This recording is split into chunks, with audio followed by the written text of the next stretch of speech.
এদের পেটে হাত ভরে মানুষের লুটের টাকা বের করব, তার জন্য পশ্চিমবঙ্গ তৈরি হচ্ছে, তার জন্যে।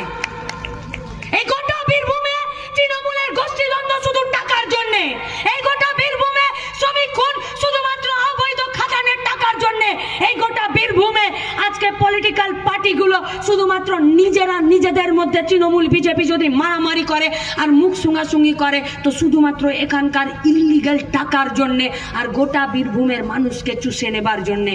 তাই আপনাদের কাছে আমাদের আবেদন, আমরা কি চাইছি? আমরা স্কুলের গেটের তালাগুলো খুলতে চাইছি। আমরা কি চাইছি?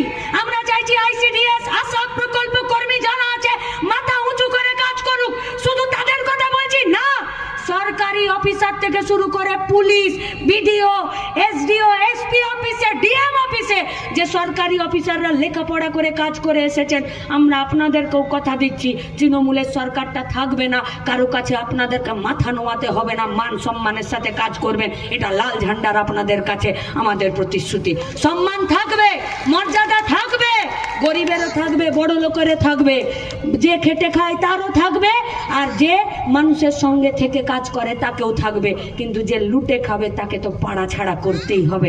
তাই লাল ঝান্ডা জোট বাড়ছে, সামনে 26-এর নির্বাচন, সেই নির্বাচনে গোটা বীরভূমের সাথে এই রামপুরহাটের